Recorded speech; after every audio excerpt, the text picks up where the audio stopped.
Boa noite a todos que estão nos assistindo através do Facebook do Diretório Acadêmico Cláudio Galeno.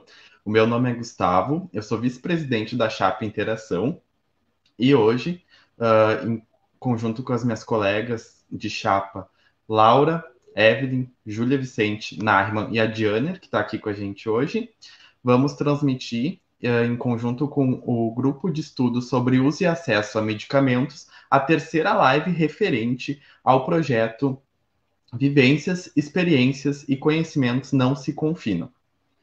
Esse projeto tem o intuito de promover, durante esse período de distanciamento social, discussões e informações referentes ao âmbito farmacêutico e também propor uma conversa com os nossos convidados a partir das experiências relatadas por ele. O nosso projeto tem como objetivo justamente reaproximar a comunidade acadêmica nesse momento tão delicado que todos estão vivendo. Nós, do Diretório Acadêmico, esperamos que todos vocês estejam bem, estejam em casa, protegidos, e quem não está em casa, tem que sair por algum motivo, que esteja se cuidando devidamente. E sendo assim, então, eu vou apresentar o tema da nossa live de hoje, que é a importância do Conselho Regional de Farmácia do Rio Grande do Sul no contexto de pandemia.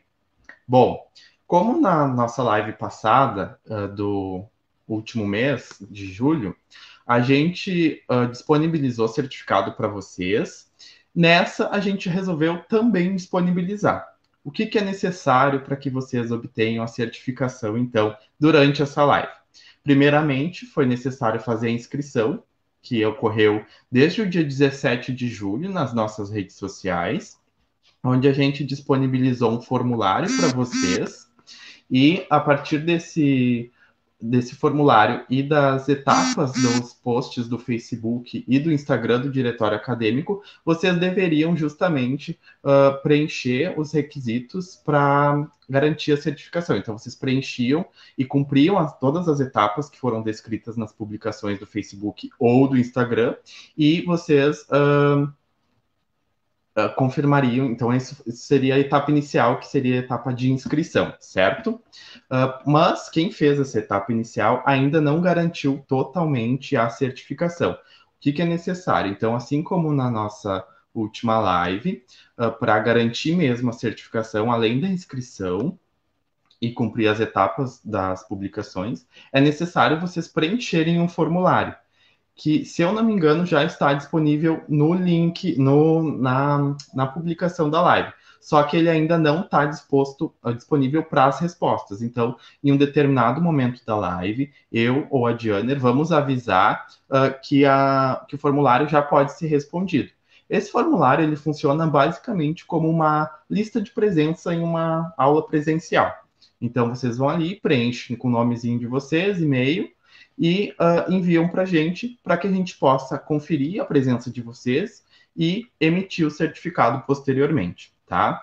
Então, só recapitulando, para garantir a certificação, então é necessário fazer a inscrição, que foi hoje até às 19 horas, e também vai ser necessário, agora durante a nossa transmissão, preencher o formulário que for disponibilizado, ok?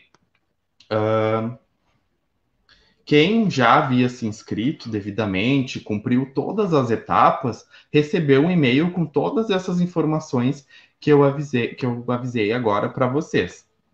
Entretanto, quem não cumpriu alguma etapa que era necessária ou essencial na etapa de inscrição, também recebeu um e-mail dizendo que houve um problema, algum tipo de equívoco, e a gente não confirmou a inscrição dessas pessoas, mas a gente avisou justamente para que as pessoas pudessem arrumar a tempo de garantir a certificação para hoje, ok? Então, todos que se inscreveram através do formulário e fizeram as etapas necessárias, receberam um e-mail para confirmar e com essas informações. Desculpa se eu estou sendo repetitivo, mas já é para deixar bem claro desde o início, para não ter dúvidas, ok? Desde já, a gente quer agradecer a todos vocês pela presença. A gente ficou muito feliz com a repercussão da live e a gente quer pedir para que vocês curtam a nossa live, para que vocês compartilhem, para que vocês comentem as dúvidas de vocês.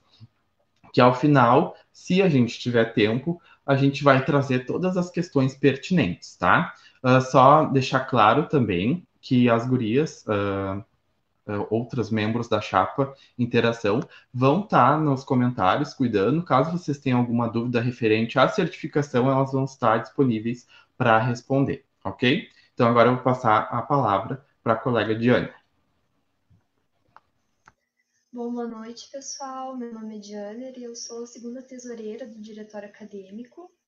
Espero que vocês aproveitem bastante a live e todas as informações trazidas, que com certeza são de grande relevância. Infelizmente, a presidente do CRF, a Silvana Furquim, não pôde estar conosco hoje. Surgiram alguns imprevistos e então ela nos comunicou que não poderia se fazer presente na live. Mas nós agradecemos pelo contato e também por todas as sugestões dela. Para iniciar a live, então, eu vou apresentar o nosso primeiro convidado, o farmacêutico Tarso Pietro Bortolini. Ele é farmacêutico formado pela Unijuí, especialista em farmácia hospitalar pelo Instituto de Administração Hospitalar e Ciências da Saúde, especialista em toxicologia forense pela Fevale. Possui também vasta experiência nas áreas de drogaria, transporte e distribuição de medicamentos, provendo regularização e incentivando a inserção dos farmacêuticos nessas áreas. Conselheiro eleito pelo segundo mandato no Conselho Regional de Farmácia do Rio Grande do Sul e atualmente é o vice-presidente do CRF-RS. Seja muito bem-vindo, Tarso. Muito obrigada por aceitar o nosso convite. Obrigado, Gustavo, obrigado, Diane. Na verdade, é nós que agradecemos aí a oportunidade de estar conversando com vocês e ficamos muito felizes aí de estar participando desse projeto de vocês, que é um movimento dentro da profissão que começa na faculdade ainda, que com certeza traz muitos benefícios aí, informação para os colegas. Muito, muito legal mesmo, parabéns. Obrigada. E a nossa segunda convidada de hoje é a farmacêutica Zelma Padilha. Formada pela Universidade Federal de Santa Maria, possui MBA em Gestão Empresarial pela Fundação Getúlio Vargas e especialista em atenção farmacêutica pela Universidade do Chile. Possui ampla experiência junto ao Conselho Regional de Farmácia do Rio Grande do Sul e atualmente é assessora de assuntos estratégicos do CRF-RS. Seja bem-vinda, muito obrigada pela disponibilidade.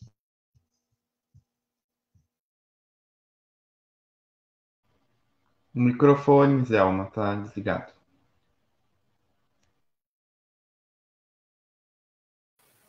Boa noite, Gustavo, Diane, ao nosso vice-presidente Tarso e a todos que nos assistem. Obrigada pelo convite. Espero contribuir com o debate hoje junto a vocês aí. Estou à disposição de vocês. Muito obrigada. Bom, para iniciar a nossa conversa de hoje, tendo em vista a ampla experiência nessa área, nós gostaríamos que vocês comentassem um pouco sobre as diferentes ações que o Conselho desempenha visando o benefício do profissional farmacêutico. Então, Diane e Gustavo, né? O Conselho tem a premissa de tratar com carinho aí todas as áreas de atuação do farmacêutico, que são muitas, né? Sendo a nossa maior área, a área de drogarias, né? A gente tem vários projetos que são desenvolvidos durante o ano relacionados a essa área. Temos também alguns grupos de trabalho do Conselho, onde profissionais farmacêuticos que atuam nas diversas áreas de atuação, enfim, do farmacêutico, participam para trazer ideias para o Conselho também, para a gente poder fomentar, né, certas áreas de atuação do farmacêutico. O Conselho na área de drogarias também tem uma ação importante, não só nela, mas nela por ser a maior, com a fiscalização. Então, querendo ou não, a gente, com a fiscalização, acaba promovendo o acesso à população ao farmacêutico, e a gente acaba também favorecendo até a empregabilidade, apesar de não ser a nossa função fim, mas do farmacêutico na área de atuação de drogarias. A gente tem pensado aí nos últimos tempos em várias ações também relacionadas a novas áreas de atuação. Podemos citar aqui para vocês algumas coisas que a gente desenvolveu e pensa em desenvolver ao longo do tempo. Uma das coisas que depois eu vou posso passar a bola para a Zelma para falar um pouco mais em detalhes para vocês, é o incentivo da atuação do farmacêutico no setor público, que a Zelma tem uma participação importante nesse projeto Conselho, que já vem de anos, e tem resultados e dados muito significativos. A gente tem, no último ano, pensado em fomentar novas áreas de atuação do profissional farmacêutico. Entra aí também a questão da estética, onde o Conselho está envolvido no desenvolvimento de projetos de lei, enfim, e numa certa luta para garantir o profissional farmacêutico na área de estética. Existe uma divergência hoje entre Conselho Federal, enfim, de Medicina e Conselho de Farmácia, associações também de dermatologistas que acabam indo contra a atuação do farmacêutico nessa área, e o Conselho tem lutado bastante também por esse benefício. Temos dois novos projetos bem iniciais, assim, começando o desenvolvimento do Conselho, em duas áreas que a gente atua e outra que a gente não atua tanto. Uma das áreas é a questão da propaganda médica, onde a gente fez um levantamento e começa a envolver o nosso setor de fiscalização hoje em perguntas para a gente ter dados para saber quantos propagandistas médicos são farmacêuticos, e a gente entende que a própria legislação diz que a informação sobre o medicamento ela precisa vir do profissional qualificado, e hoje, na verdade, a gente não tem poucos farmacêuticos atuando nessa área, não tem legislação específica também que obrigue, deixando claro aqui, porém a gente entende que do que se trata de medicamento, na verdade, faz parte do farmacêutico. Então a gente tem desenvolvido algumas ações nessa área também, desde do final do ano passado, por intermédio do GTT de logística, que a gente montou com profissionais da área de logística.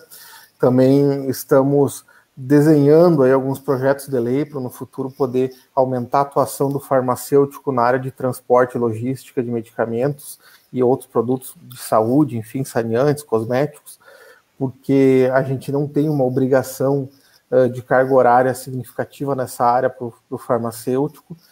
Tivemos alguns vieses até jurídicos que acabaram tirando o farmacêutico que em determinado momento atuava em tempo integral, por exemplo, em distribuidora de medicamentos, e a gente entende que existe risco sanitário, que faz parte da cadeia do medicamento, desde a área da indústria, enfim, passando por transporte, logística, chegando na farmácia, isso envolve qualidade, e a gente precisa buscar essa qualidade aí junto com a profissão farmacêutica, inserindo o profissional farmacêutico nessa área. Então, são algumas coisas assim que, falando para vocês, dentre pensamentos que a gente vem e projetos que a gente vem desenvolvendo no Conselho sobre essa questão aí da ampliação das atividades e participação do farmacêutico.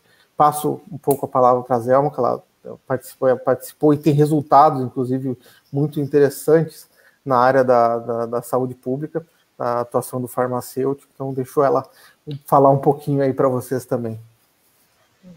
Obrigada, Tarso. Acho que é importante a gente resgatar e até mesmo reforçar que há um tempo que nós começamos a nos reconhecer e sermos reconhecidos como profissionais da saúde. Acho que isso é muito importante. Para nós, até bem pouco tempo, era muito distante este conceito. E através de várias ações dos conselhos de farmácia, do Conselho Federal, nós começamos e conseguimos conquistar este conceito de sermos reconhecidos e nos reconhecer como profissionais da saúde e buscar sempre valorizar essa nossa atuação. Tivemos várias conquistas nos últimos anos, uma delas a Lei 13.021, que reconhece o farmacêutico como profissional da saúde, além dos estabelecimentos farmacêuticos também como estabelecimentos de saúde, né? Que até bem pouco tempo, então, até a Lei 13.021 de 2014, não eram tipo farmácias, né? Então, isso foi uma conquista muito grande. E o Conselho, naturalmente, o Conselho Federal e regionais, eles devem garantir o exercício profissional farmacêutico para a sociedade. Esse é o nosso papel, como o Tarso falou, através da fiscalização. Nós precisamos garantir à sociedade que ela receba nossos serviços, que ela receba o cuidado farmacêutico, que ela tenha tudo que o farmacêutico pode lhe oferecer como profissional da saúde. E isso nós temos nos destacado ultimamente. Na pandemia, nós conseguimos, acho que, demonstrar para a sociedade, para as pessoas, para os pacientes e para os outros profissionais que nós éramos um profissional no conjunto da linha de frente, junto com os médicos e com os enfermeiros, né? Aqui no Rio Grande do Sul, como o Tarso citou e pediu para eu expor aqui, explanar, nós tivemos um trabalho forte no Sistema Único de Saúde, uma área que, apesar de nós termos avançado muito com a participação dos farmacêuticos, ainda nas farmácias públicas não temos uma lei que obrigue o farmacêutico, a presença do farmacêutico. Então, toda essa participação dos farmacêuticos que hoje nós temos em todo o país e no Rio Grande do Sul é um número surpreendente, é devido às ações fortes das entidades farmacêuticas. Nós saltamos nos últimos 8 anos de 120 municípios, somente 120 municípios com farmacêuticos, para hoje, dos 497 municípios do estado, somente 36 não têm pelo menos um farmacêutico. Isso tudo pelo trabalho de convencimento do Conselho de Farmácia, juntamente com a própria fiscalização. Como o Tarso falou, a fiscalização ela garante a nossa participação, a nossa presença. Um trabalho de convencimento junto aos gestores, através de um termo de cooperação técnica do Conselho, com a Federação das Associações dos Municípios, nós conseguimos avançar. No número de profissionais farmacêuticos, nós avançamos mais de 500% nesses últimos 10 anos na área pública. Então, neste período de pandemia, esses farmacêuticos na área pública fizeram muito a diferença lá nas unidades básicas de saúde, nas emergências, nas UPAs das prefeituras, né? Então, isso é um importante segmento de vários segmentos que tem a profissão farmacêutica. A drogaria, que representa hoje 70% a 80% dos farmacêuticos, onde os farmacêuticos se encontram trabalhando, né? Farmácias de manipulação, que nós tivemos uma importante conquista, que foi a Lei dos Serviços Farmacêuticos, aprovada o ano passado, um projeto de lei que conselho com as entidades farmacêuticas, a Anfarmag, sindicato e as nossas próprias comissões construímos e levamos para a Assembleia Legislativa e conseguimos a aprovação. Na Assembleia também nós trabalhamos com o projeto de lei do uso racional. Aqui no Rio Grande do Sul, a Semana do Uso Racional de Medicamentos é lei devido ao nosso trabalho parlamentar junto à Assembleia Legislativa. Então, são algumas conquistas, o próprio farmacêutico na Defensoria Pública do Estado, que é uma presença inédita no país, como concursado, uma conquista através de um projeto também que iniciou com o Conselho, onde o Conselho cedeu um farmacêutico por mais de 1 ano junto à Defensoria, e o trabalho foi tão importante que a Defensoria Pública do Estado aprovou o cargo de farmacêutico, fez concurso e já chamou uma farmacêutica. Não tem no país inteiro um profissional assim. Essa mesma atividade tem em Pelotas, na Defensoria Pública do Estado de Pelotas, com a Universidade Federal de Pelotas e professores, né? Tem essa mesma iniciativa. esperamos que daqui a um tempo também tenhamos farmacêutico conquistado e aprovado lá, né? Então, fico à disposição, depois eu posso desenvolver mais algumas coisas, mas foram, no primeiro momento... Até complementando o finalzinho dessa questão aí com a Zelma, e pegando um pouco um gancho nela sobre essa questão da defensoria, onde, na verdade, se identificou a necessidade do farmacêutico a partir do trabalho do farmacêutico, né? E, na verdade, assim, o Conselho hoje ele fiscaliza muito em diversas áreas de atuação, enfim, a drogaria bastante, mas eu vou dizer para vocês que o melhor fiscal que a gente deveria ter para o estabelecimento e depois para o farmacêutico, né, seria a população.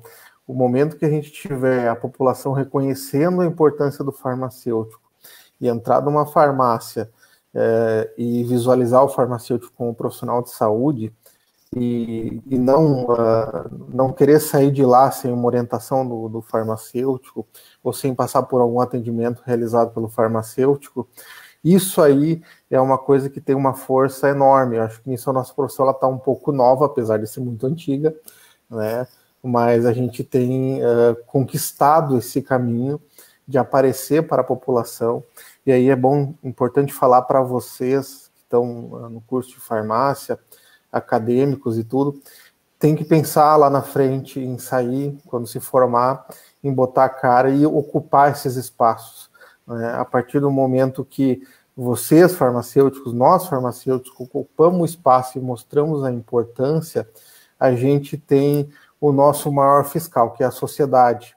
Então, a sociedade passa a enxergar que o farmacêutico ele é importante, como enxergou na Defensoria Pública, acabou gerando até um concurso, né? Mas assim é em qualquer área que a gente tenha conhecimento para agregar. Isso aí é muito importante, vocês construir isso durante a passada pelo mundo acadêmico e chegar lá fora depois, enquanto farmacêutico, dependendo da área de atuação que vocês forem, né, tá pensando sempre em mostrar a sua importância para a sociedade. A gente sabe que tem uma importância imensa e às vezes essa importância não é tão vista ainda em algumas situações. A gente fala do trabalho farmacêutico na drogaria, se a gente vai pensar a orientação que o farmacêutico faz na drogaria para pequenos problemas, enfim, e divergências de receitas, orientação da forma como tomar, não vou nem entrar numa parte um pouco mais pesada, que são os serviços farmacêuticos, que também tem uma importância imensa, mas o que salva de vidas isso aí é incalculável, por evitar intoxicações, remédios tomados de forma incorreta, enfim. Então, assim, nós temos uma importância na sociedade maior do que ainda a sociedade enxerga em nós. E é nosso dever, enquanto conselho, defender isso, e é o dever de cada um de nós, depois, como farmacêutico, correr atrás e buscar esse nosso espaço para trazer isso aí para a nossa profissão. Eu acho que lembrei também que neste período agora nós temos uma importante participação, sempre tivemos no diagnóstico, mas agora mais ainda com a pandemia, nossos colegas farmacêuticos que atuam nos laboratórios de análises clínicas, hoje responsáveis, né, por 90% dos diagnósticos do Covid-19.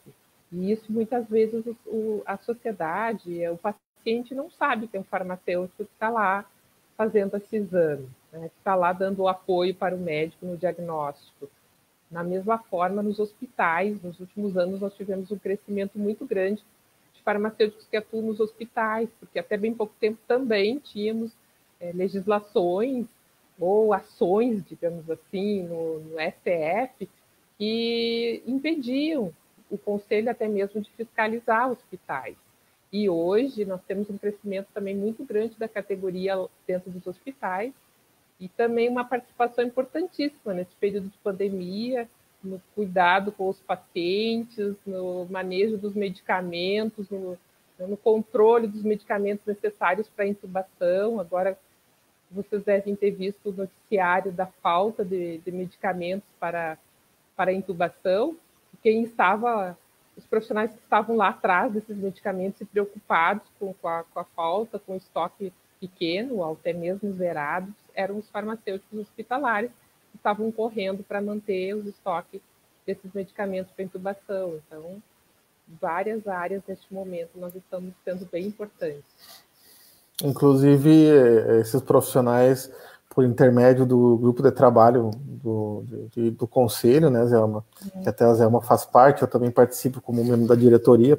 A gente tem um grupo de trabalho relacionado ao Covid, que a gente trouxe farmacêuticos de todas não, né? Vamos exagerar, porque muitas áreas, mas das principais que a gente conseguiu trazer áreas de atuação do farmacêutico, para poder discutir qual é que eram as dificuldades que não só a profissão, mas a profissão em frente à sociedade tinha relacionada ao coronavírus, à pandemia.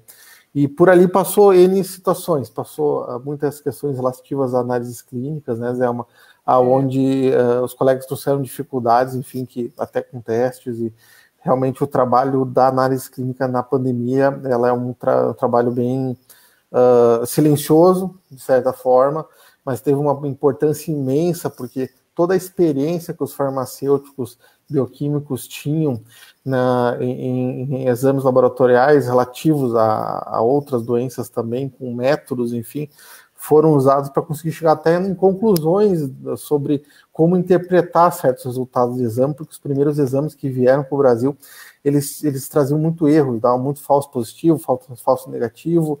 Esses profissionais, às vezes com custos, inclusive extras, para poder correr atrás das respostas, refaziam em outros métodos esses exames e análises. Então a gente discutiu bastante. Muito estudo e muita pesquisa deles. Muito estudo, muita pesquisa. Se unir em grupos, inclusive, para poder discutir, contestar, inclusive, testes que vieram de determinados países aí que estavam dando problemas, para poder dizer que estava dando falha, erro, e até anular lotes de testes que não estavam funcionando de forma legal, né? E aí depois a gente entrou em um determinado momento, né, Zé, nessa questão também da falta de medicamentos, porque o que acontece?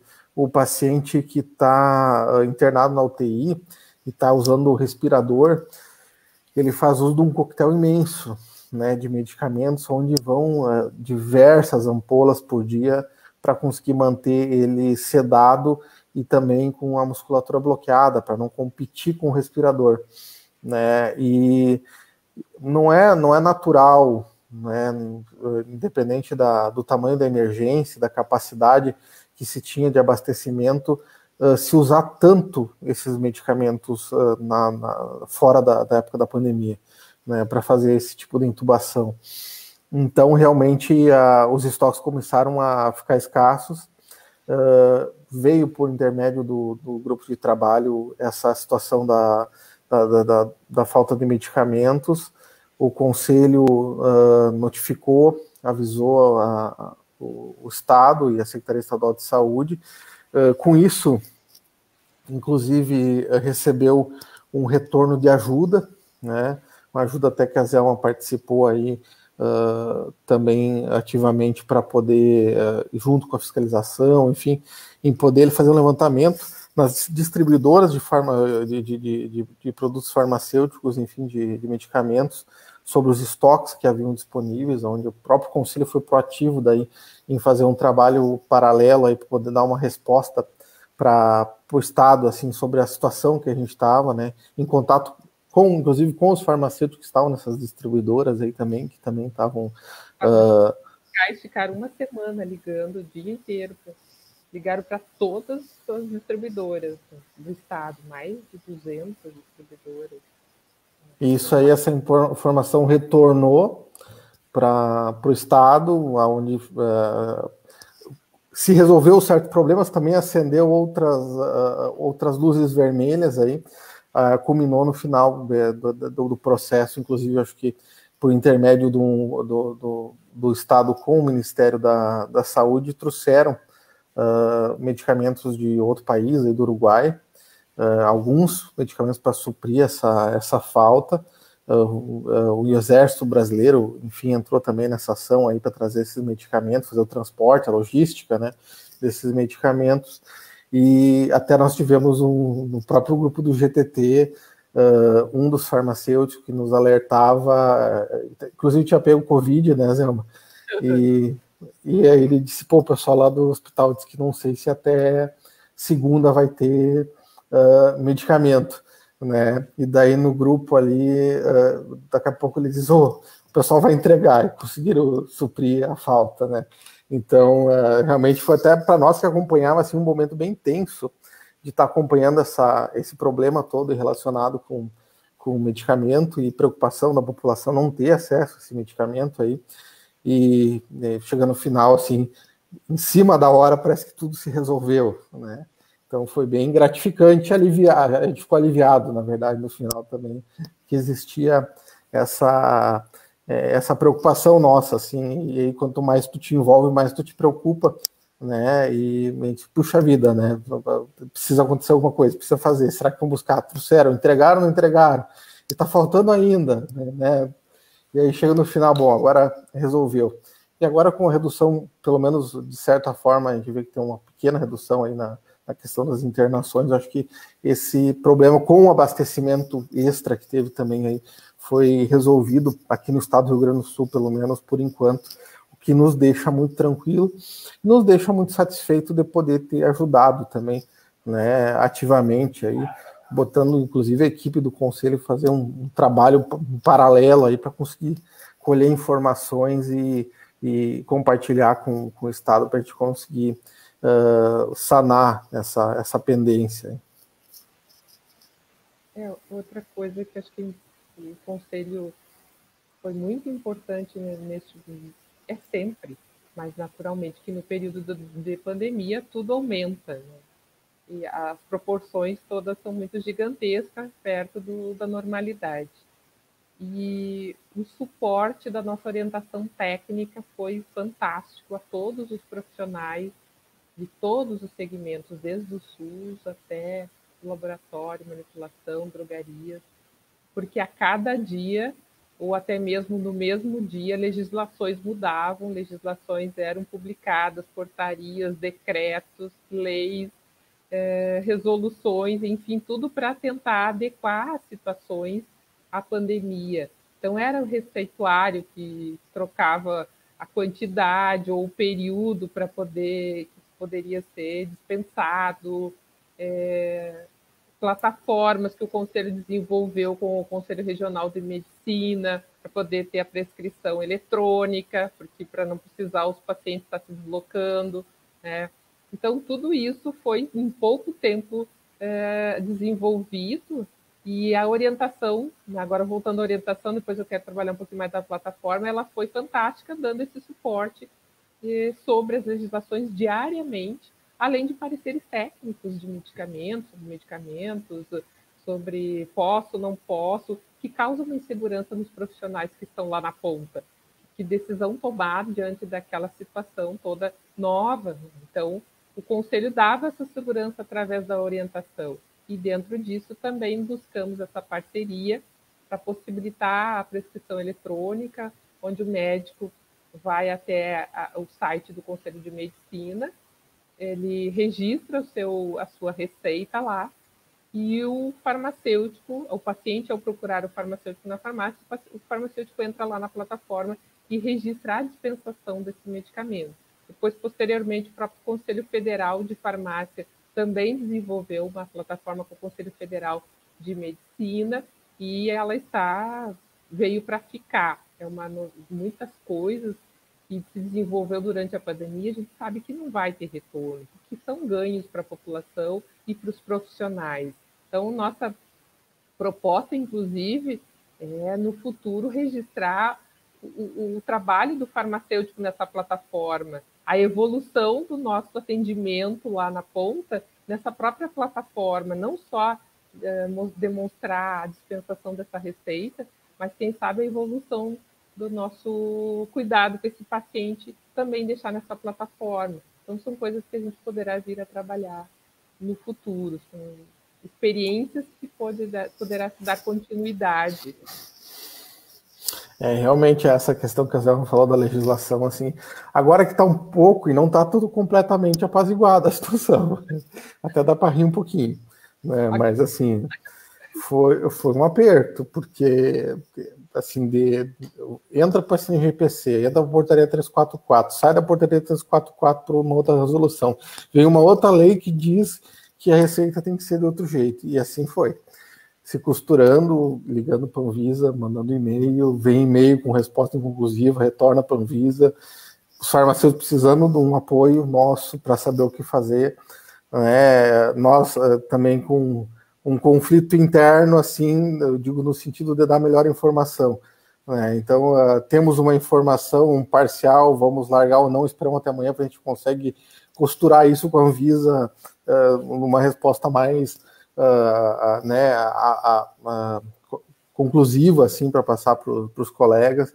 E nisso foram várias alterações, claro que estamos no meio da pandemia, as alterações visavam o acesso ao medicamento para a população em um determinado momento e também visavam o acesso controlado pelo farmacêutico e pelo médico, né? Enfim, pelos profissionais de saúde. Então, tudo isso teve uma grande valia, né? Com certeza, apesar da confusão, o objetivo no final é que a população tivesse segurança no seu tratamento. Mas aí, até chegar as coisas estarem mais ou menos organizadas, e aí vocês vão ter um grande amigo de vocês mais à frente, que vai ser o SNGPC, e que vocês vão ver que é um amigo que dá trabalho, né? E aí é quando se troca situações dentro de legislação, resolução, enfim, tu também troca classificações dentro do SNGPC, e isso gera uma confusão, porque o pessoal fica naquela dúvida, tem que fazer inventário, não tenho, posso mudar, não posso, o lote antigo é de um jeito, o lote novo é do outro, enfim, foi bastante complicado, ainda temos bastante confusão acontecendo, mas bem mais tranquilas nesse momento, mas com certeza a nossa orientação técnica, né, Zé, vamos falar do Alexandre e da Márcia também, são os principais aí, mas também a equipe de fiscalização que ajuda, né, falar da Elisandra, do Genaro, também que participam bastante, acabaram quebrando bastante a cabeça aí para ajudar a dar esse suporte aí para os colegas. Até a informação, às vezes, construída por eles, passava por 2, 3, 4, né, Tarso? Às vezes uma discussão interminável. Terminável, não, mas essa aqui acho que melhor não botar assim, porque não tá conclusivo ainda, vai dar confusão em outra ponta. Aí nós vamos largar essa resposta e vai gerar uma outra dúvida. Então vamos fazer assim, não, a frase assim, quem sabe? Então, com todo o cuidado para gerar a menos insegurança possível para o farmacêutico. A gente precisava, naquele momento, e até hoje, né, é o papel do conselho, é dar segurança para o profissional exercer sua atividade lá, para ele não ficar se sentindo ameaçado. Nossa, eu vou fazer uma coisa errada, eu posso errar, eu posso ir para a ética, eu posso... Então, a gente precisava passar essa tranquilidade. Então, por isso, né, havia esse cuidado, e há esse cuidado sempre. Até teve uma hora, assim, que a gente estava divergindo entre nós, divergindo positivamente, né? Claro, eu digo assim, bom, até que a confusão está entre nós e a gente está conseguindo passar uma resposta tranquila para o farmacêutico, está tudo bem.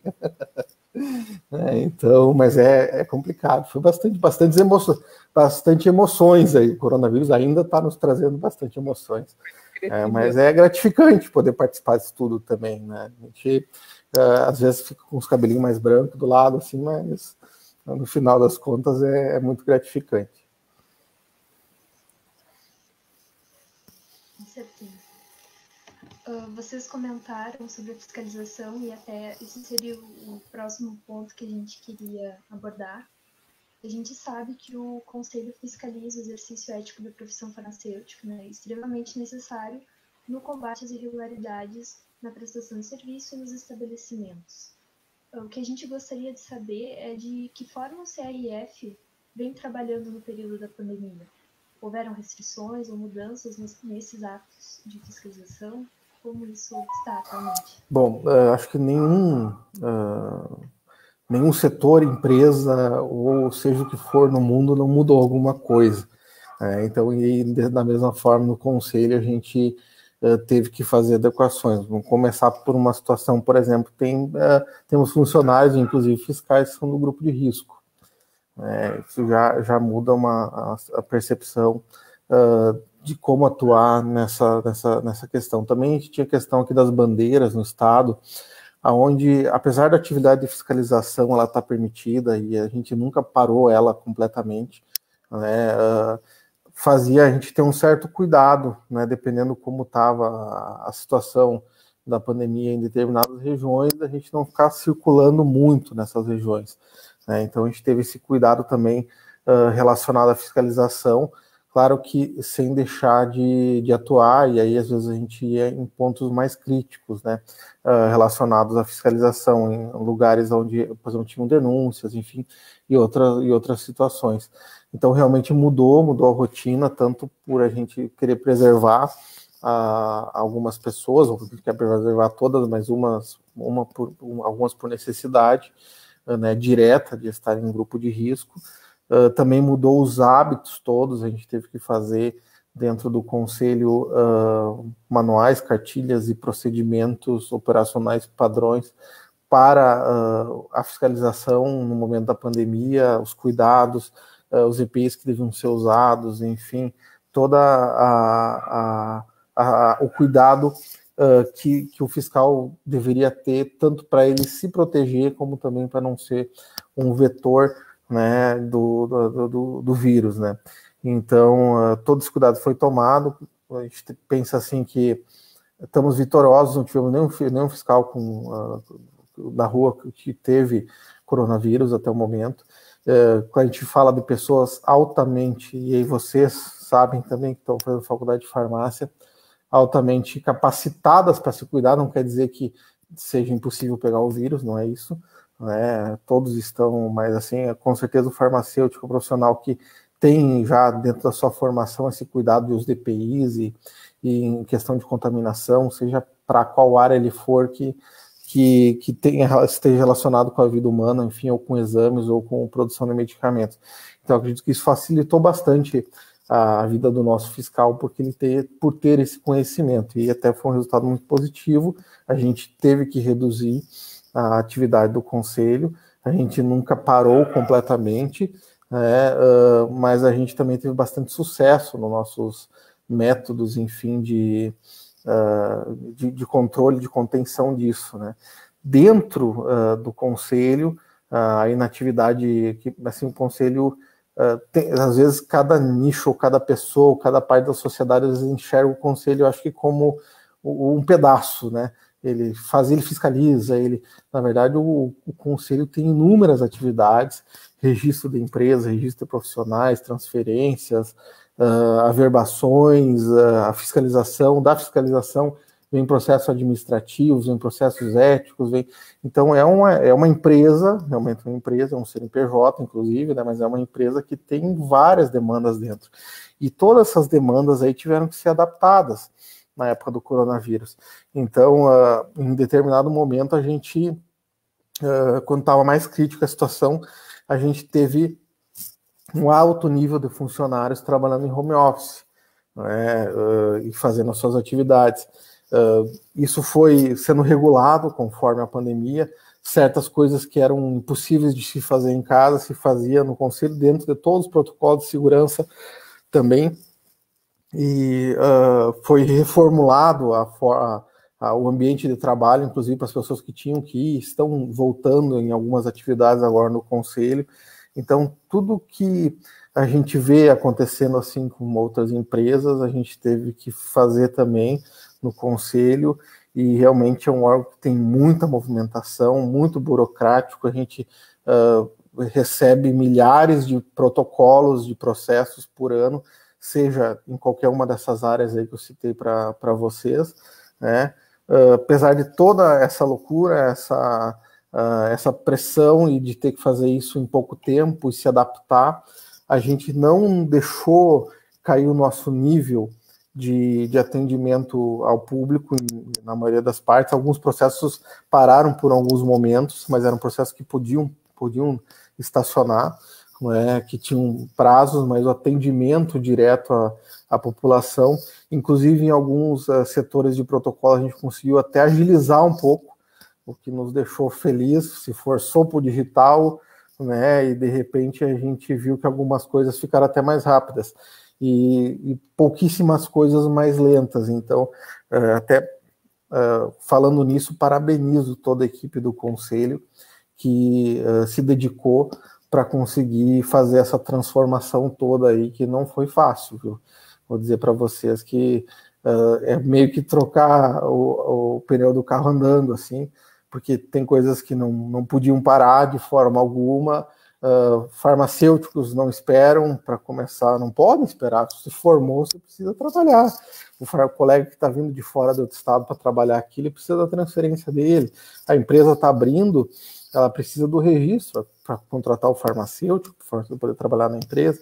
Então, todo esse processo aí foi revisto em pouquíssimo tempo, assim, no susto, e graças à dedicação de toda a equipe, a gente conseguiu não ter grandes travas, e alguns processos até a gente conseguiu, graças a todos aí, agilizar, né? Então teve aprendizados, inclusive, aí com a pandemia.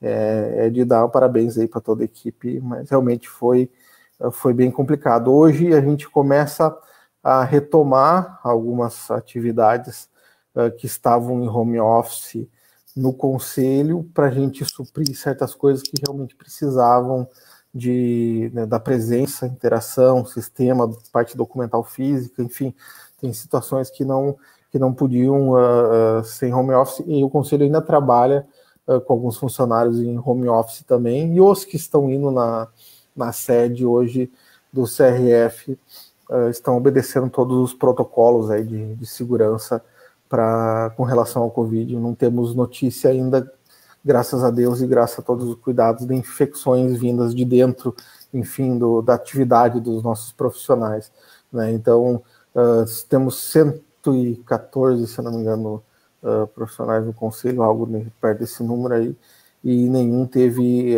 nenhuma infecção por coronavírus vinda de dentro pelo trabalho, enfim, realizado dentro do Conselho, que a gente possa identificar. Então fomos vitoriosos nisso aí, e eu digo vitoriosos todos envolvidos, inclusive toda a equipe aí que está envolvida aí nessas alterações e mudanças na época de pandemia.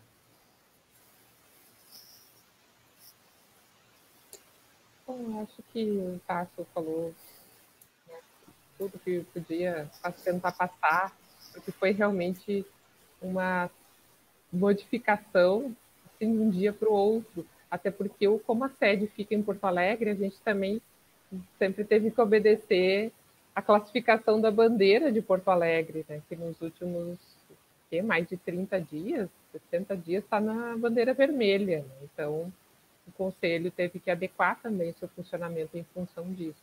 Mas nós não deixamos de atender qualquer protocolo dentro do prazo, pelo contrário, muitos prazos até foram reduzidos, né?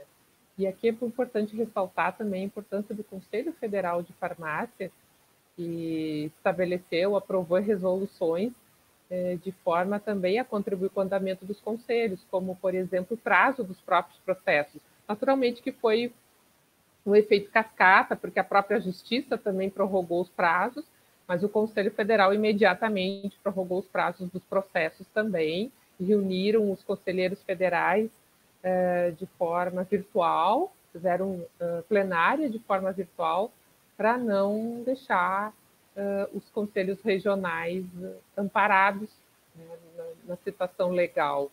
Então, isso é importante. Inclusive as nossas plenárias, né, Zelma, do regional também, sim. Acabei não comentando, mas foi uma adaptação bem pesada, porque é toda uma estrutura que se tem por trás de uma plenária do Conselho. Tudo que está ali na pauta, na verdade, tem documentação por trás de processos e gente envolvida, e as discussões que são feitas na plenária envolvem essa documentação. Então, realmente foi um desafio muito grande também para nós, né, poder fazer plenárias virtuais, inclusive hoje, mas a gente vai e com o esforço de todos a gente consegue superar os desafios. A gente está fazendo plenárias virtuais, inclusive transmitidas, né? Nós já eram transmitidas nossas plenárias presenciais anteriormente, mas, enfim, conseguimos também organizar tudo isso, e são no mínimo 15 pessoas para participar, né, dos conselheiros de diretoria, porém tem toda uma equipe de apoio por trás que também precisa participar, precisa entrar na nossa plenária virtual para dar relatos, pareceres e apresentar projetos, enfim. Então, realmente envolveu bastante gente aí para a gente conseguir, mas estamos já há alguns meses aí conseguindo fazer plenárias virtuais também, e não deixamos parar o Conselho em alguns quesitos por causa disso, porque a plenária ela serve para inúmeras, enfim, decisões, né, dentro da categoria, e que precisam passar pela plenária. Então, em pouco tempo a gente conseguiu fazer essa adaptação também. Acho que é importante ressaltar, e foi bem produtiva. Assim, estamos conseguindo evoluir bem e discutir, tomar decisões. Claro que às vezes bate uma saudade de fazer uma plenária ao vivo, conversar, olhar para a pessoa, né, ter uma discussão acalorada, não de ruim, mas aquela acalorada de poder passar emoção, né, quando a gente está discutindo alguma coisa relacionada à nossa profissão. Então, às vezes, a gente sente um pouco de falta disso, mas esperamos que em breve a gente consiga retomar também aí as nossas plenárias presenciais. Oi? Que possamos aglomerar, né? Aglomerar. A gente tem que se adaptar a essa nova realidade que a gente está inserido, né? Então é interessante saber como que vocês estão se adaptando com esse contexto que a gente está inserido, né? Agora vamos mudar um pouco de assunto. A gente queria saber de vocês, porque a Anvisa lançou recentemente uma RDC, que é a de número 377, de 28 de abril de 2020, que autoriza, em caráter temporário e excepcional, a utilização dos testes rápidos para a Covid-19 em farmácias. Aí a gente queria saber qual que é a importância dessa medida e o que o CRF e até mesmo o CFF, que é o Conselho Federal, né, vem fazendo para auxiliar na aplicabilidade dessa resolução. É bem importante, Gustavo, essa tua questão, como todas que vocês vêm fazendo, né? Então, de parabéns aí também nos temas que estão trazendo para nós discutir. Os testes rápidos do Covid em farmácia, eles trouxeram uma visibilidade, né, para o farmacêutico, que vem muito com aquilo que eu falei até anteriormente, da gente se mostrar importante, né, para a população. E não só pelo teste rápido, que também ele tem a sua limitação, na verdade, né? Mas a mensagem que se passou para a população em determinado momento é que o farmacêutico era uma pessoa que poderia passar informações seguras para ela sobre o que fazer. Né? O que fazer, eu digo, fazer o teste da farmácia, se ela estivesse dentro do período correto para fazer, ou procurar um outro teste para fazer, ou até não ser o momento de fazer o teste ainda, né? Mas o farmacêutico se despontou de uma hora para outra como o precursor dessa informação, não só o nosso farmacêutico bioquímico, que esse sim já estava envolvido, mas o farmacêutico de drogaria também. E veio reforçar a nossa luta enquanto conselho também, para inserir o farmacêutico com a visibilidade profissional de saúde, com a inserção de outros serviços na farmácia, né? E a gente já tem serviços farmacêuticos, e ele veio agregar esses serviços farmacêuticos aí, e traz uma visibilidade também para os demais serviços que o farmacêutico poderia fazer, enfim, na farmácia. Então, eu acho que na parte profissional, eu posso dizer que a gente teve um ganho muito grande. E aí, pela sociedade, eu acho que o ganho também foi enorme, pelos motivos parecidos. Que ter acesso de uma forma rápida a um profissional de saúde qualificado, que podia fazer um diagnóstico para ela, mesmo que não pode ser considerado conclusivo, vamos dizer assim, né, pelo teste rápido, mas que pode dar um direcionamento para ela sobre o que fazer com aquela situação, né? E como também saber que existe o profissional farmacêutico na drogaria como um precursor de informações, né, relacionado ao coronavírus. E isso aí acho que foi de grande importância, apesar da gente saber que nem todos os casos podem, todas as pessoas podem, em determinado estágio que vai na farmácia, ela iria se beneficiar do teste rápido, de fazer o teste rápido. Depende muito da fase da doença. Porém, justamente era essa informação que ela tinha do nosso colega farmacêutico quando ia na farmácia. Às vezes ela ia na farmácia, vou fazer o teste rápido, não sei, daqui a pouco ela recebia toda uma informação que ela não tinha, que podia nem fazer o teste, mas direcionava ela para um lado de como fazer os cuidados com a saúde. E nesse sentido, o Conselho participou ativamente também em orientação técnica, em gerando material de consulta para os colegas farmacêuticos saber, né, qual caminho seguir e também poder passar segurança para o farmacêutico poder fazer esse tipo de serviço extra na farmácia. Eu acho que foi uma consequência natural daquilo que eu falava antes do profissional farmacêutico e a farmácia como estabelecimento de saúde. Até não sei se vocês lembram, chegaram a acompanhar nas primeiras semanas que estourou o Covid aqui no Brasil, em março ainda, o então ministro, na época, chamou os farmacêuticos em rede nacional, né? E ainda ressaltou que que toda farmácia tem que ter farmacêutico e que ele chamava esses profissionais da saúde para contribuir no combate à pandemia. Então, ali nós fomos chamados para o fronte. Então, eu acho que é uma consequência natural a resolução da Anvisa. A própria Secretarias de Saúde, o Ministério da Saúde, começaram a procurar as farmácias no primeiro momento para vacinação, né? Nós aqui, inclusive o Conselho participou da capacitação com os profissionais farmacêuticos para aplicar a vacina, a vacina normal, anual, né? Para gripe, contra a gripe. E várias farmácias, várias empresas participaram pela primeira vez em participação conjunta com a Secretaria Estadual da Saúde, para poder vacinar o maior número de pessoas, porque a gente sabe que tem uma grande parcela da população que não se vacina anualmente, que depois acaba tendo todas as consequências que a gente sabe. E esse ano a consequência seria muito horrível, né? Então, houve todo esse esforço para vacinar o maior número possível de pessoas, e realmente se obteve um êxito na vacinação que não se tinha há muitos anos. Acho que só se teve no primeiro ano da H1N1, depois já começou a ter a queda. Então, as farmácias já começaram a participar de toda a campanha de vacinação. Então, os testes já foi uma consequência, naturalmente, que se teve todo um cuidado de ajudar os farmacêuticos também a se preparar para isso.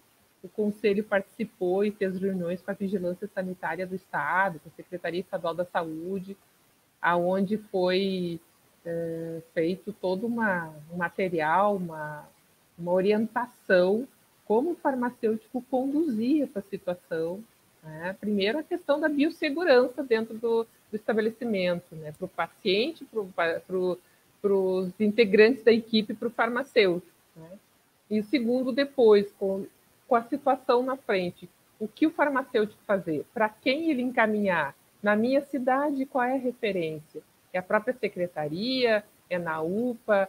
Para onde que eu vou encaminhar? Né? Então, centros de referência de cada município, o farmacêutico precisava identificar para poder dar andamento ao seu atendimento. Então, foi um processo bem interessante e que eu acho que o farmacêutico está conseguindo contribuir. E importante que não tem outro profissional dentro da farmácia, né? É o farmacêutico que sabe, que tem o conhecimento, e isso reforçou a nossa presença lá, né? Até vale ressaltar que no mundo todo, né, não só no Brasil, no momento que tudo parou, né, de questão de comércio, vamos dizer assim, a gente fala de comércio porque está vendendo coisas, se vende medicamento também, sobrou aberto o supermercado e a farmácia, né?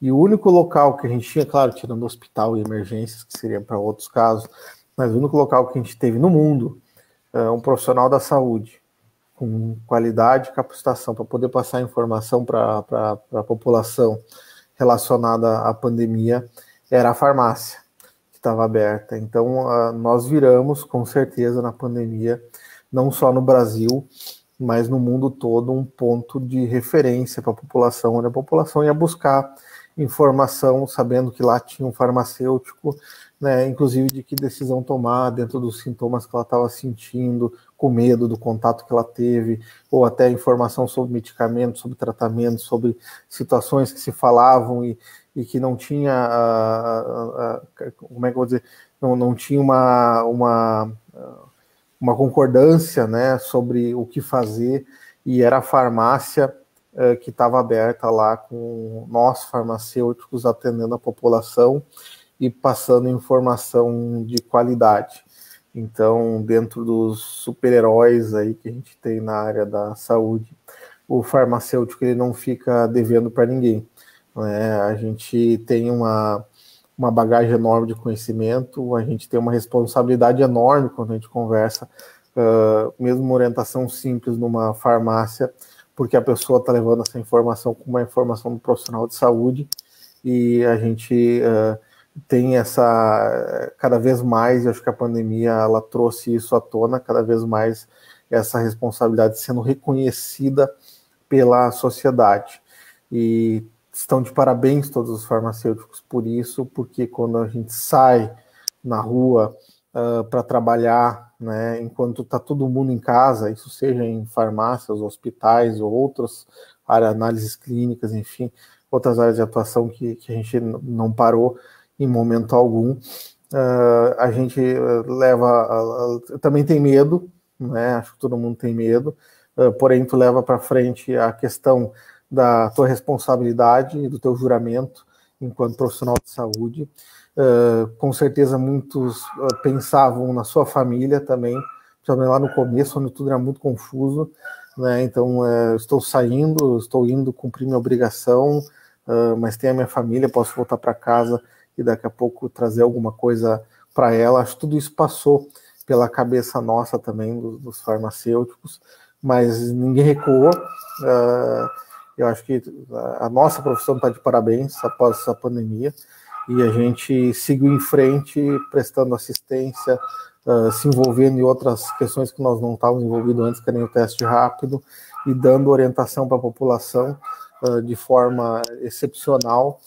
Então, eu fico até emocionado assim, de pensar nessa atuação do farmacêutico nesse período de pandemia, não só no Brasil, mas no mundo todo também. Certo. Vou dar um aviso para o pessoal agora que está nos assistindo, que a gente vai liberar o formulário a partir de agora, o formulário de presença.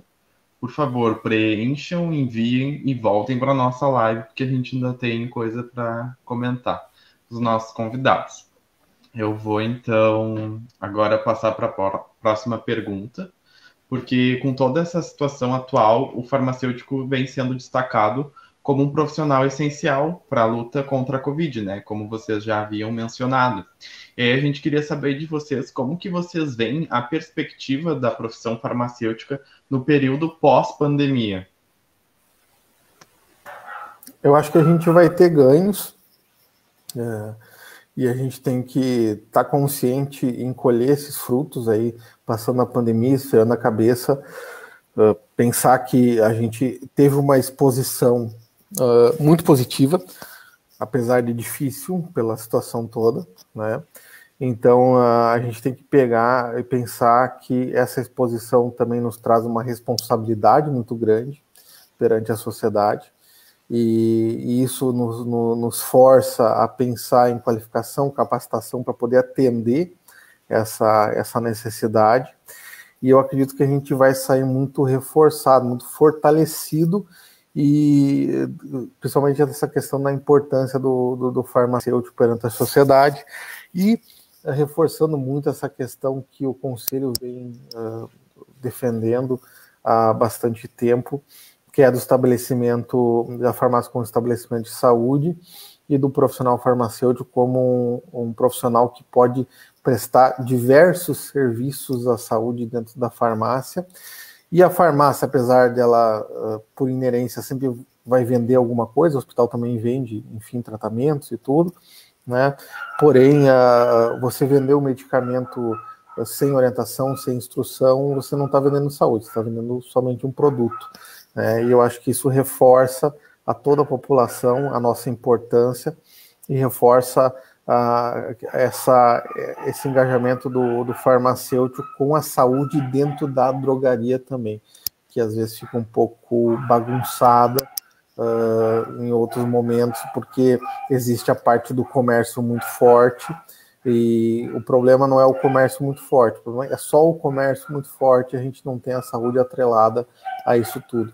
Mas eu acredito que a gente saia fortalecido, a gente tem que saber aproveitar, e para vocês que estão rumando para o fim, ou estão na metade do curso, enfim, de farmácia, ou estão no começo também, né? Tem que chegar lá na ponta depois e realmente sair para o mercado de trabalho brigando por esse espaço e sabendo que a gente teve um pulo, sim, com certeza a gente teve um pulo de visibilidade perante a população, e a gente tem que, com todas as forças, aproveitar essa situação. Eu acho que, reforçando o que o Tássio falou, a visibilidade foi muito grande, e o reconhecimento das autoridades também, que a gente sempre também lutou por isso, e da população mais ainda. Eu acho que a gente não pode perder este momento agora. Tudo que se ganhou agora precisa se navegar nisso. E acho que o cuidado farmacêutico, os serviços farmacêuticos é a nossa grande bandeira. Eu acho que o Tássio brincou ali, o SNGPC é um detalhe na nossa vida diária. É uma coisa que eu trabalhei em farmácia por 19 anos e meio, quase 20 anos, e para mim o SNGPC sempre foi um detalhe. O que a gente precisa é estar junto às pessoas que chegam lá. A gente precisa inovar, é ter coragem, é fazer, é não ter medo, né? Eu acho que isso é o que a gente tem que buscar. Estudar, assistir palestra, fazer curso. O conhecimento deve estar sendo aperfeiçoado diariamente, né? E ir para frente, e fazer projetos. Não deu aqui, vou fazer outra coisa. Também não gostei, vou adiante. Mas depende muito da gente todo esse processo. E várias áreas se destacaram nesse momento. Acho que a farmácia é uma das profissões mais ricas e que todos os segmentos têm muito campo de trabalho. E outros, naturalmente, que vão se criar devido à própria pandemia. E acho que o cuidado vai ser uma coisa muito necessária, porque as pessoas, queiram ou não, acho que elas vão ficar mais sensíveis ao cuidado da sua saúde. Elas vão ficar mais preocupadas, porque a pandemia, nós estamos saindo do pico, mas ela vai ficar ainda, principalmente se a vacina não chegar com tanta rapidez, né? Então, os cuidados que hoje se tem, eles vão permanecer, e acho que a farmácia, como o Tarso falou, é a grande referência diária, porque ninguém vai no hospital diariamente para pegar um Tylenol, um paracetamol, um acetilsalicílico, alguma coisa assim, né? Vai na farmácia. Aferir a minha pressão, fazer o controle da glicemia. Eu vou na farmácia falar com o meu farmacêutico, né? Então, acho que e a gente acaba direcionando muito a farmácia, porque talvez seja a área onde a gente tem mais profissionais atuando, mas seja a área mais questionada pelo próprio trabalho nosso, né? As outras áreas, elas são pacíficas. A nossa participação ela é tranquila, no sentido de entender a nossa necessidade. E na farmácia, às vezes, há uma resistência. Tanto é que nós comemoramos sexta-feira passada, foi sexta, né? Que o STF reconheceu finalmente que, claro, tínhamos uma lei no Congresso Nacional, mas ainda poderíamos perder o direito de ser os únicos profissionais responsáveis técnicos de farmácia. Nós estávamos sob ameaça muito grande. Então, passamos a semana toda passada cuidando a votação no site do Supremo Tribunal Federal, se nós realmente íamos ser os únicos profissionais da CRT de farmácia. Vejam a fragilidade que nós vivíamos, mesmo sendo 80% do nosso mercado. Isso em plena pandemia, né, Zelma, e com toda a importância que a gente estava angariando, né? Então, agora nós estamos amparados pela Suprema Corte. Agora não tem mais questionamento. Então, agora nós precisamos ir, né? É ir que Foi, inclusive, unânime, né, a votação. Foi 10-0, um não votou, mas a gente teve uma decisão unânime pelo farmacêutico ser o único com direito de ter a responsabilidade técnica pelas farmácias e drogarias. E por incrível que pareça, após 6 anos quase na 13.021, né, que reforçou ainda a 5.991, que é de 73, olha quanto tempo a gente fala de ter farmacêutico em tempo integral na farmácia, né, mesmo assim, depois de toda essa ainda a gente teve que segurar o coração, né, e esperar uma decisão agora sobre essa situação aí.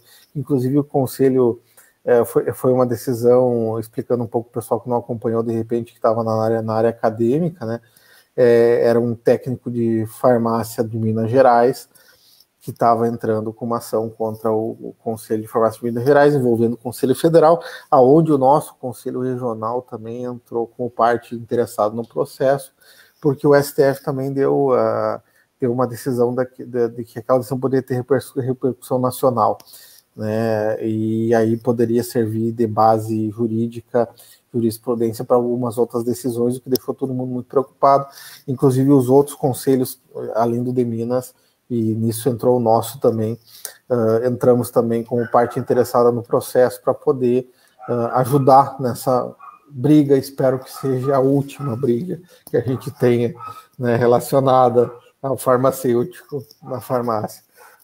Pelo menos agora assim a gente não enxerga, né, é um outro caminho, né? Foi para o STF agora, então pode acontecer no Congresso Nacional, né? Pois é, alteração da legislação, né? Enfim, tudo, mas não é nem alto isso aí, né? Porque Deus o livre. Mas assim, a princípio são legislações consolidadas, assim, a 5.991 desde 73. Para debutar. E a 13.021, na verdade, ela passou muitos anos sendo discutida, né? Para depois no final, para depois no final ser reconhecida. Então pensamos ser um pouco improvável a gente ter uma surpresa desagradável agora em cima disso aí. Né? Mas querendo ou não, participamos dessa briga também, né, nesse momento aí. E pode ser que até seja um reflexo, né, Zé, usando um pouco o que você falou, inclusive do que o farmacêutico vem aparecendo e sendo reconhecido nos últimos tempos, até por autoridades. Né?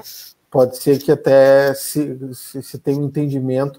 Eu tinha uma época assim, eu participava às vezes de decisões judiciais, participei até do julgamento, uma vez sobre o dissídio do farmacêutico, porque eu nem estava envolvido no conselho, trabalhava na farmácia e tudo, só que a gente brigava por melhores condições de salário para os colegas farmacêuticos, enquanto farmacêutico comum, não é nada. E por interesse próprio dos demais que estavam por perto, às vezes a gente até participava, às vezes eu, mas alguns colegas chegamos a participar, inclusive, de decisões no Tribunal Regional do Trabalho, aqui de Porto Alegre, relacionado aos dissídios, numa época que ficou, se não me engano, foi 5, 6 anos congelado, sem reajuste o salário do farmacêutico, e aí tu ia lá vendo os desembargadores falar, e tu saía de lá com a preocupação seguinte, que medo que esses caras não estão entendendo o que é ser farmacêutico, sabe? Que de repente eles não sei lá, não precisaram do farmacêutico ainda para eles verem a importância que o farmacêutico tem né, perante a saúde, daqui a pouco não consigo julgar, enfim, alguma coisa de forma adequada para a nossa categoria e profissão. E essa decisão do STF mostra que, de repente, a gente tem evoluído e superado. Né? De repente, a gente começou a entrar na cabeça da população de vez como profissional de saúde. E aí que eu me refiro, não que a nossa profissão seja nova, né? Mas esta forma de atuar da nossa profissão dentro de farmácias e drogarias também como uma referência, e dentro de serviços farmacêuticos, ela ainda é recente, vamos dizer assim. Antigamente, na farmácia antiga até, a gente tinha mais isso de uma forma um pouco mais descontrolada. Num determinado momento, eu acho que se regulamentou demais no sentido mas não de promover, mas eu digo isso no momento anterior ao nosso, aqui na nossa briga, né? E a farmácia do tempo antigo, que se fazia outras coisas, outros serviços, acabou virando uma farmácia só comercial. Esses dias eu vi uma foto de uma farmácia antiga e que me chamou muita atenção, assim, e tenho gravado até hoje, daquela farmácia antiga, que era móveis de madeira, né, e tudo. Mas em cima do balcão de atendimento tinha uma balança de pesar bebê. Dá pra ver que era uma balança com mas eu pensei, puxa, sei lá, 1900 e bolinha lá, as mães de repente levavam o bebê para o farmacêutico se pesar para acompanhar como é que estava a evolução, né, do crescimento da criança, do peso, e é uma coisa que até hoje a gente não voltou a fazer, se tu vai ver.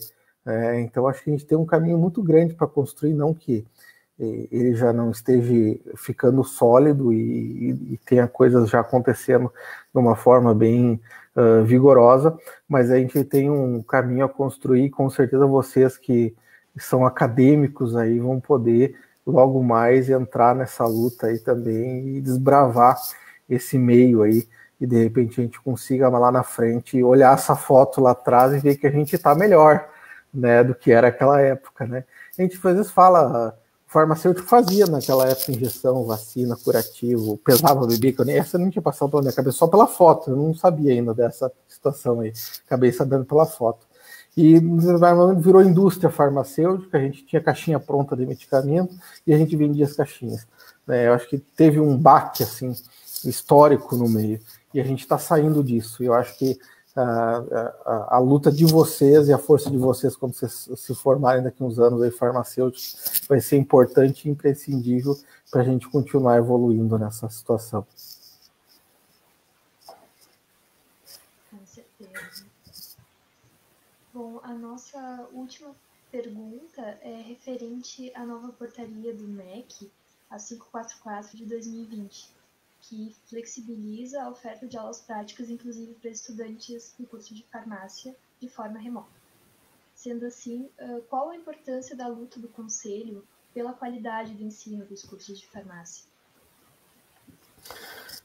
Bom, é uma briga que já faz um tempo que está sendo travada.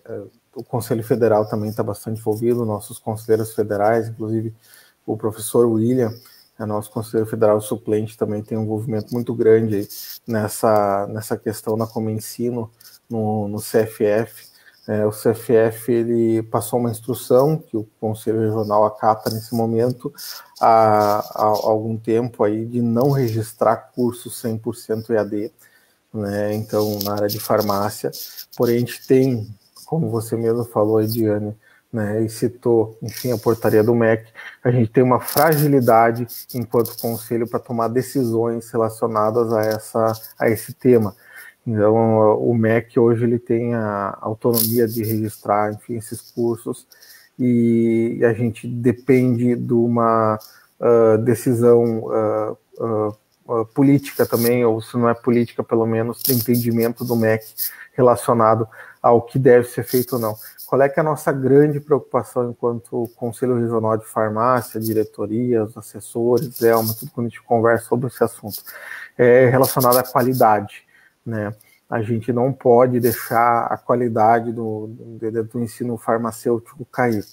E aí, assim, a pandemia, ela abafou bastante, assim, as ações que a gente vinha planejando mais incisivas relacionadas a essa situação do EAD, porque ela reforçou muito a necessidade do EAD, e não quer dizer que se parou de pensar nisso, muito pelo contrário, né, continuamos contra, porém acabou abafando muito e retardando muito certas ações. Até a gente vai ter plenária, tá?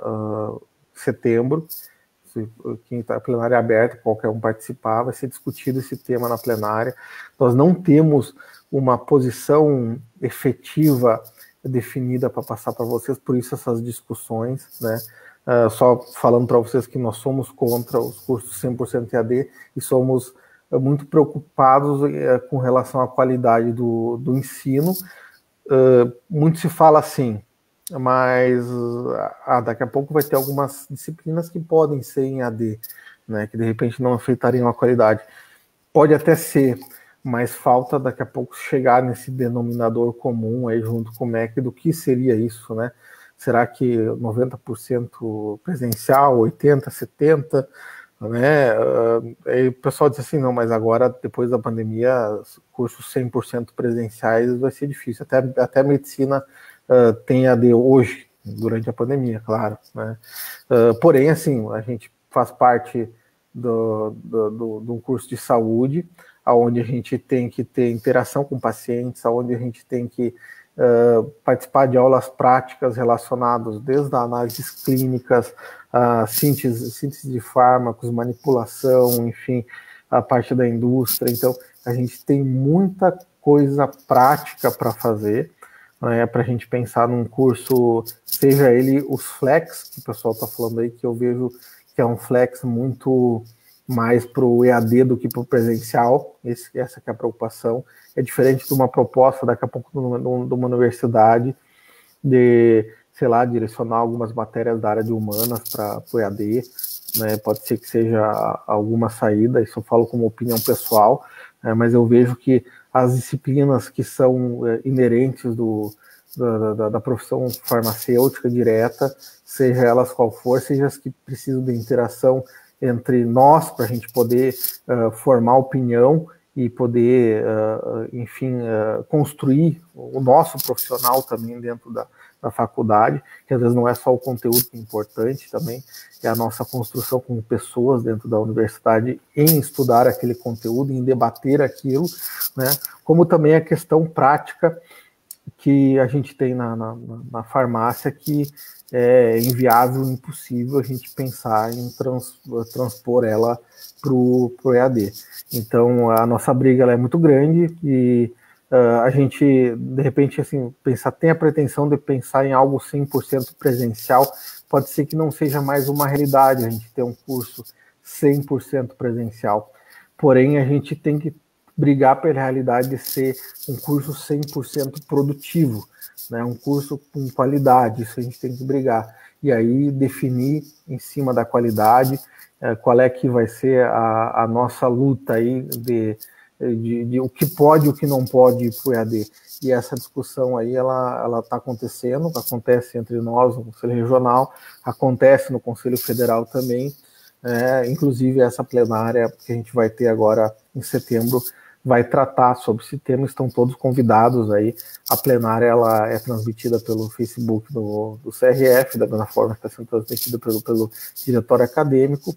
Podem acessar lá e vai, inclusive, vir o professor William também, provavelmente vai estar presente para falar o que vem sendo feito no Conselho Federal, e a gente vai ter uma discussão bem produtiva aí relacionada ao que vamos projetar para frente aí, principalmente pensando também depois dessa passagem da pandemia.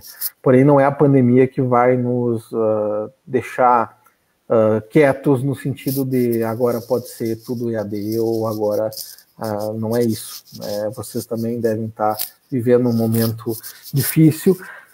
Até gostaria de, por curiosidade, perguntar para vocês como é que está sendo, porque vocês estão em EAD, pelo menos numa parte, acredito, das disciplinas, né? Se vocês acham que é viável ou não, se vocês estão gostando ou não. Se na pandemia tá legal, beleza, vamos aguentar, né? Porém, saindo da pandemia, esquece o EAD, vamos voltar para a nossa vida normal. Como é que está? É uma pergunta aí minha para vocês aí, como é que está a percepção de vocês aí com relação a esse EAD forçado nesse momento, na verdade, né?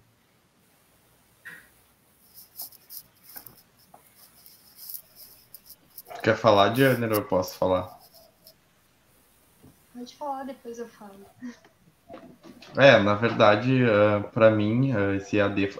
A gente é da Universidade Federal de Pelotas, a gente tem só algumas disciplinas, né, que os professores julgaram ser adaptáveis para o ensino via remoto. E, para mim, assim, tendo essa experiência, eu como aluno, vejo o quão o presencial é superior ao ensino à distância, sabe? Eu acho que tem toda a diferença, então eu acho que realmente é muito difícil essa proposta de ensino à distância para o curso de farmácia se estender ao pós-pandemia. Eu acho particularmente bem inviável isso. Acho que nesse momento a gente não tem muita opção, né? Mas não acho que para uma universidade federal seja tão inclusivo assim, mas aí é uma opinião pessoal minha. E acho que o pós-pandemia, a vida tem que voltar ao normal e o ensino presencial precisa ser mais valorizado. Essa é a minha opinião, assim. Compartilhamos dessa mesma opinião dentro do conselho. Diane, desculpa. E ela gera posicionamentos bem diversos, né? A gente sabe. Com certeza essa discussão foi impulsionada pela pandemia, pela impossibilidade de se realizarem aulas presenciais, mas num pensamento a longo prazo a gente não sabe, né? Como essa flexibilização do ensino presencial pode impactar na qualidade de formação dos profissionais. Então é muito difícil saber se o rumo, as decisões que estão sendo tomadas vão trazer prejuízos ou não, mas na minha opinião essa flexibilização ela pode sim acarretar em uma perda de qualidade, tanto do ensino quanto depois no exercício da profissão. E principalmente eu acho que nós, estudantes de curso da área da saúde, temos que priorizar, né, o ensino presencial, porque a técnica, as habilidades que são desenvolvidas durante o curso e o contato com as pessoas é insubstituível.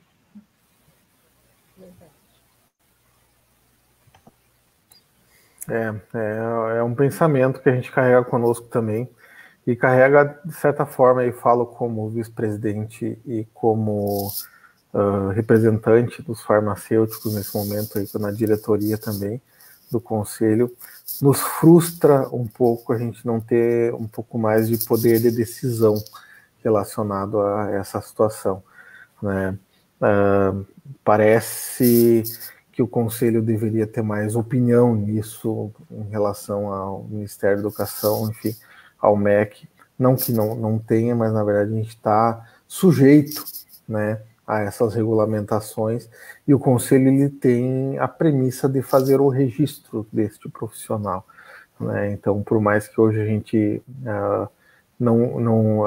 por determinação do Conselho Federal e acatando aqui no regional, a gente não escreva profissionais provenientes de curso 100% em AD no Conselho, tá? Pode chegar um momento que, de repente, esses profissionais realmente venham se formar. Se o MEC não botar freios nisso, ele vai acabar entrando na justiça e a gente pode obrigatoriamente ter que registrar por decisão judicial esse profissional. Então, isso deixa a gente um pouco do lado de cá frustrado, não por isso apáticos à situação, né? Mas frustrados em não poder estar colocando o dedo mais direto nessas decisões e não só de forma, vamos dizer assim, de convencimento. A gente também está servindo como um precursor de convencimento para convencer MEC, enfim, e envolvidos aí de que a gente precisa ter um mínimo de qualidade e a gente levar essa informação no mínimo de qualidade, e se ela se aceita, né, dentro do MEC, é uma das nossas formas de atuar, né, contra o EAD. Porém, às vezes a gente fica um pouco frustrado de não ter isso diretamente nas nossas mãos para poder tomar alguma decisão, apesar de ter esses vetos que a gente vem fazendo já né, mas que pode ser que lá na frente não sejam tão efetivos assim, né? Então a gente precisa ainda mudar a forma como o MEC está pensando isso, e a gente precisa evoluir nessa discussão aí para poder não depender, por exemplo, de decisões judiciais lá na frente, se registra ou não registra um colega proveniente do EAD, né? É importante deixar registrado que o Conselho Federal de Farmácia tem trabalhado muito lá em Brasília, inclusive compõe o conselhão, que é composto por todos os conselhos lá em Brasília, e dentro desse conselhão tem a organização dos conselhos da área da saúde, que tem uma atuação bastante forte nesse sentido, visto que não é só o farmacêutico, não é só o conselho de farmácia que está nessa luta, né? E eu acho que a gente precisa sempre defender que tipo de profissional a gente quer presente, qual a farmácia que a gente quer apresentar na sociedade. Acho que isso a gente tem que ter bem claro, porque quem não atender aquilo, ele sabe que não vai poder, ele não vai ter mercado, né? Então, acho que a gente também precisa saber exatamente o que a gente quer, qual o profissional que a gente quer oferecer. E aí ele sabe que ele vai ter que buscar isso, essa excelência, né? E aí talvez ele vai exigir do curso que ele está matriculado. Nós vamos ter que nos movimentar muito, porque é uma questão não só técnica, tem interesses políticos muito grandes e que nós vamos ter que lutar muito para que isso não vingue, prospere mais do que já está. Bom, então a gente já se aproxima, né, da parte final da nossa live. Então, tiveram algumas perguntas do público, né, pelos nossos comentários do Facebook. A primeira pergunta é da Evelyn. Como os farmacêuticos estão se adequando a todas essas mudanças? Eles estão conseguindo se adaptar? Bom, Evelyn, assim, alguns tropeços, né, a gente pode falar, principalmente nessa questão, vamos fazer essa abordagem em relação às alterações de legislação, que acabam dando bastante confusão, né, mas o pessoal com alguns tropeços aí, mas está se adaptando bem. Se adaptando bem não quer dizer que não quer dizer que não tem dificuldades, né, e também eu acredito que o farmacêutico se adapte bem aos protocolos, enfim, de distanciamento, tudo que a gente vê dos colegas, porque a gente tem essa noção que já vem da bagagem nossa universitária, e aí vamos reforçar a questão da importância de não sermos EAD, né? Como é que você vai ter preocupação se cada um está na sua casa, né? Enfim, também na questão de interações, enfim, em aulas, desde práticas até outras situações. Então, acho que os colegas, apesar que isso é bem estressante para todo mundo, a gente vê colegas, por exemplo, passa o dia inteiro com máscara, né, e sai no final do dia com marcas, enfim, no rosto, né, 8 horas lá, enfim, trabalhando, e então tá bem difícil, eu acho, para todo mundo, tanto o psicológico quanto o físico, né, mas, porém, não por estar difícil que o pessoal não tem conseguido se virar bem, viu? Acho que a gente está de parabéns enquanto profissão farmacêutica.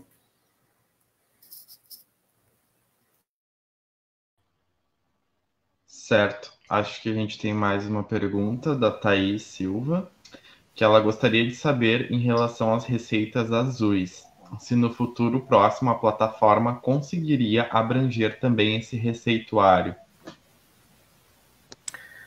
Aí eu acho que o grande problema aí está relacionado a você ter um receituário validado, ter uma notificação de receita, né, que seja receita azul e amarela, onde ela tem dentro da portaria 344 uma previsão de numeração fornecida pela Vigilância Sanitária local, e esses estadionários são fabricados conforme aquela numeração.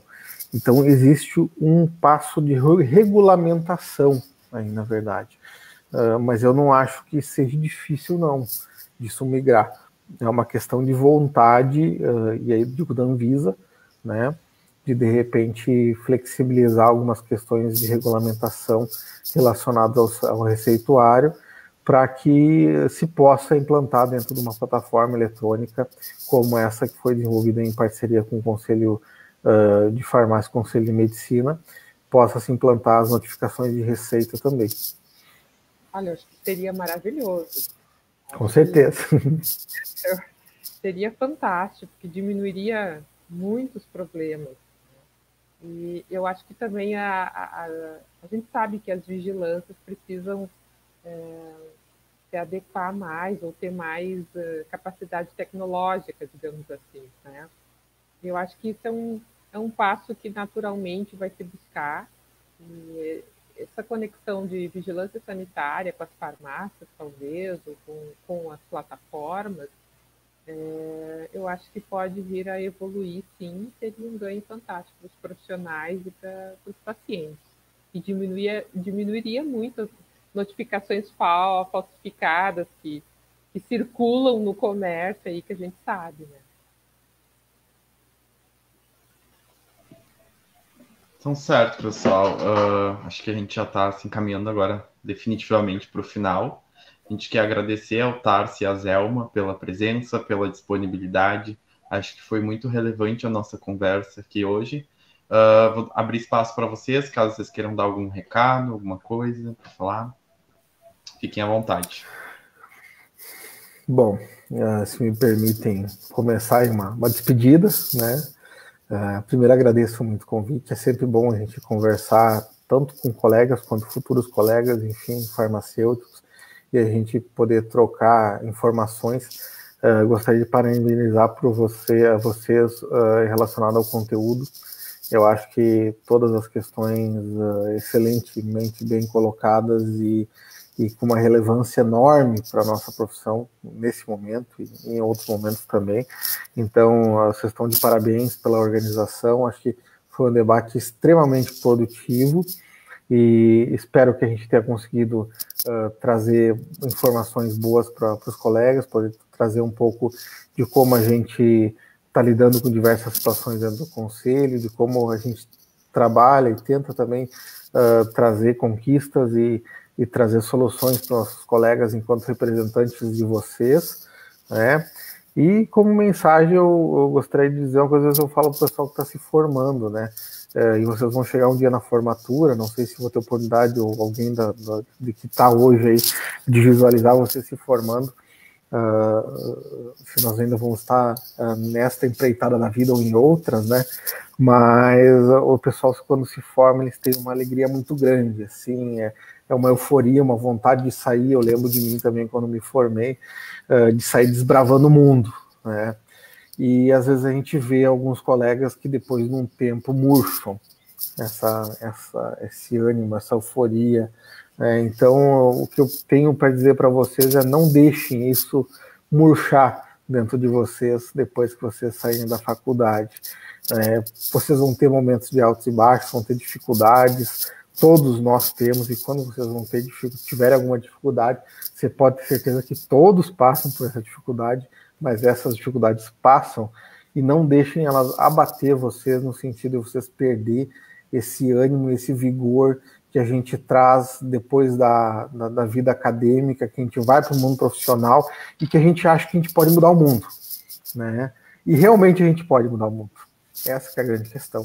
Só que a gente não pode se desanimar, né? Então continuem com esse vigor e com esse ânimo durante o curso de vocês e depois de formados também sejam excelentes farmacêuticos. Obrigado aí pelo convite, pela participação. Gustavo, Diana, a Laura e a todos que nos assistem, eu agradeço em nome da nossa presidente Silvana e do restante da nossa diretoria o convite. Fantástico estar aqui com vocês, a pauta mais ainda. Eu acho que vocês foram muito inteligentes em organizar essa pauta, porque vocês abrangeram tudo, ou praticamente tudo que vivemos durante esses últimos meses, né? Nós conseguimos passar um pouquinho para vocês daquilo tudo. Ficamos à disposição de vocês para outras oportunidades, né? O Conselho está sempre aberto lá, a diretoria, nós assessores, estamos lá para isso, para ajudar e ajudar vocês. Visitem nosso site, lá tem muita informação técnica, muita notícia importante. O site ajuda muito a quem vai sair para o mercado depois, a quem estuda também, pode buscar muita coisa técnica lá, muita notícia, e depois, como profissional, ajuda muito o tudo que nós produzimos diariamente lá, sempre atualizado, né? E como o Tassi falou, é um desafio diário a profissão. Eu tenho 27 anos de formada e todo dia é um desafio, todo dia eu tenho que aprender, todo dia eu tenho que estudar. E nem sempre, todo dia, se vive 100% a felicidade, né? Se busca a felicidade, mas tem dias que são mais difíceis e é normal. Porque quando a gente chega no mercado, lá fora da faculdade, a gente precisa negociar, a gente precisa conversar, a gente precisa ceder, né? Às vezes não, mas às vezes sim. O mundo acadêmico ele é mais fantástico. Eu sempre digo que é o fantástico mundo acadêmico e depois o mundo real, né?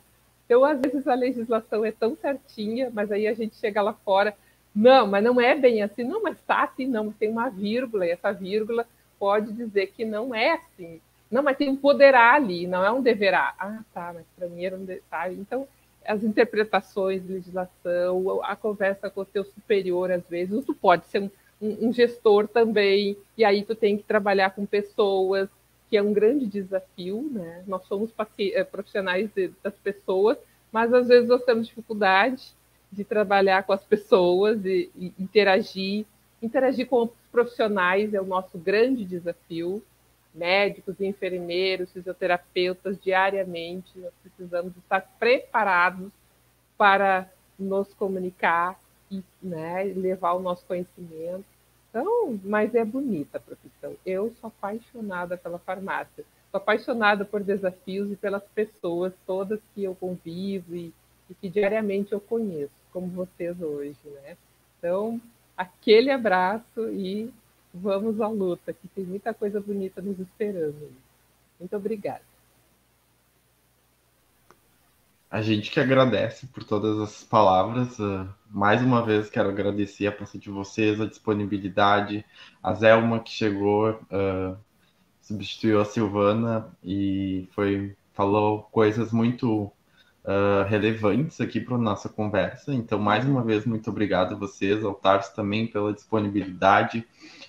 Pedimos desculpa qualquer coisa também. E eu quero agora falar com o pessoal que está nos assistindo, agradecer por terem nos acompanhado até aqui. Quero dizer que o nosso próximo encontro é no dia 24 de setembro, com um novo tema, com novos convidados. Então fiquem ligados nas nossas redes sociais, que estão passando aqui embaixo. E mais uma vez, muito obrigado a todos. Sigam as nossas redes sociais e é isso. Tchau, tchau. Tchau, tchau. Obrigado. Boa noite. Boa noite.